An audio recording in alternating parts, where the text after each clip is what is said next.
Hi all, welcome back to my channel Easy English in Tamil by Selshan. நிறைய பேர் என்கிட்ட ரொம்ப நாளாக ஷேடி பிளாட்டோட லைன் பை லைன் எக்ஸ்ப்ளனேஷன் கேட்டுட்ருக்கீங்க. அதை இன்றைக்கி பார்த்துடலாம். கிட்டத்தட்ட ஒரு 1 மந்த்துக்கு மேலேருந்து இந்த கமெண்ட்ஸ் இருந்தது. ஸோ அது வந்து இன்றைக்கி லைன் பை லைன் எக்ஸ்ப்ளனேஷன் பார்த்துடலாம் அப்படின்னு சொல்லிட்டு எடுத்தாச்சு.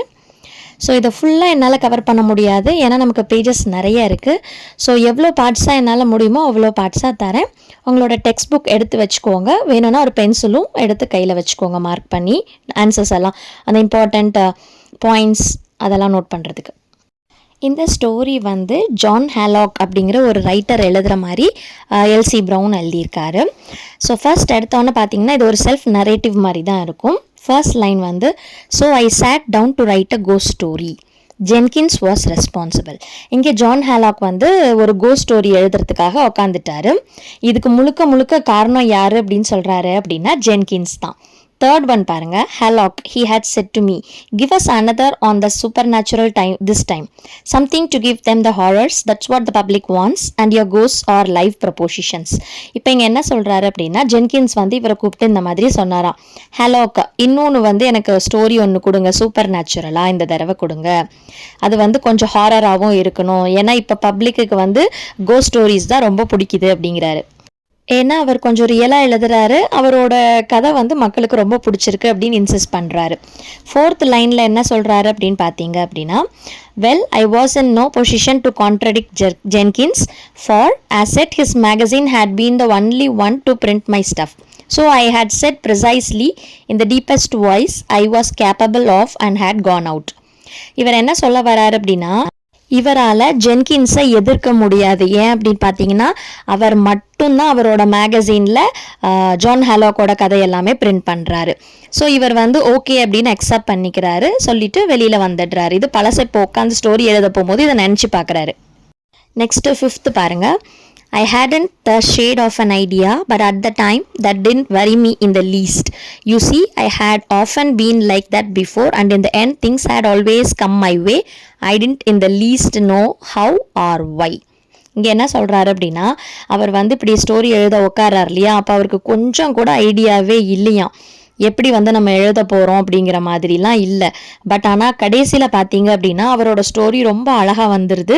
அது எப்படி வந்தது, ஏன் வந்தது, அதை எதுவுமே வந்து இந்த ரைட்டர் ஹேலாக்கு தெரியாது.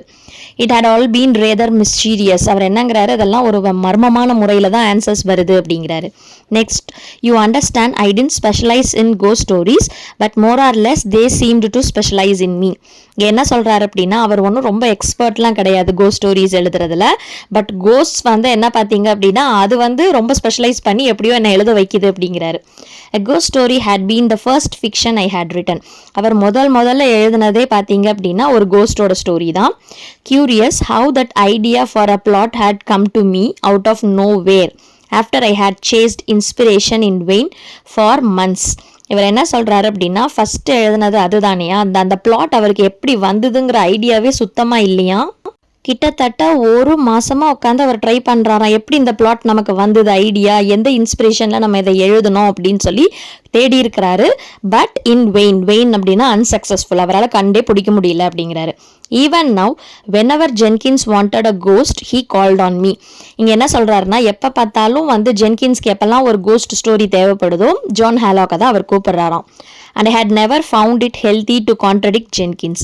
அவர் வந்து ஜென்கின்ஸை பகச்சிக்கிறதுக்கு விரும்பவே இல்லை. ஏன்னா Jenkins always seem to have an uncanny knowledge as to when the landlord or the grocer was pestering me and he dunned me for a cost.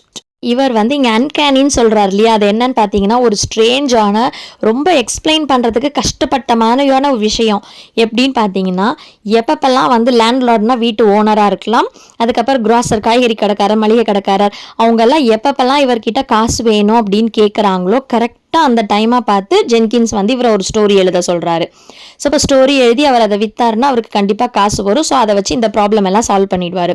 So இவரால் எப்பயுமே அவருக்கு நோ சொல்லவே முடியல. And somehow I had always been able to dig one up for him. So I had begun to get a bit cocky as to my ability. So எப்போல்லாம் வந்து Jenkins என்கிட்ட ஒரு ghost story கேட்டு வராரோ அப்போல்லாம் to dig up one for him அப்படின்னா என்னால் அவருக்காக ஒரு ஸ்டோரி எழுத முடியுது. ஸோ அதனால் என்ன ஆயிட்டாரு, இப்போ ஜான் ஹேலாக்குக்கே ஓவர் கான்ஃபிடென்ஸ் ஆகிப்போச்சு. ஓ நம்மளால் முடியும், நம்மளால் கோஸ்ட் ஸ்டோரி எழுத முடியுங்கிற அளவுக்கு அவர் ஓவர் கான்ஃபிடென்ட் ஆகிட்டாரு. So I went home and sat down before my desk and sucked at the end of my pencil and waited, but nothing happened. So அவர் வீட்டுக்கு போயிட்டு அவர் ஒரு ரைட்டிங் டெஸ்க் முன்னாடி உட்காந்துக்கிறாரு கதை எழுதுறதுக்காக. அந்த பென்சிலோட நுனி இருக்கு இல்லையா, அதை வாயில் வச்சு கடிச்சிட்டு வெயிட் பண்ணிக்கிட்டே இருக்காரு. ஆனால் அவருக்கு எந்த பிளாட்டுமே வரல.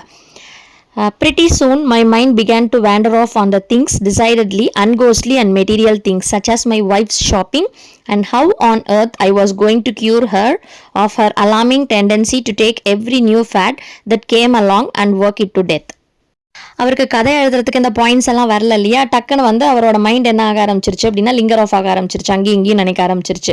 இப்போ எதை பற்றி நினைக்குது அப்படின்னா அந்த கோஸ்ட் இல்லாத மெட்டீரியல் திங்ஸ் பற்றி, அதாவது அவரோட ஒய்ஃபோட அந்த ஷாப்பிங் பற்றி வருது.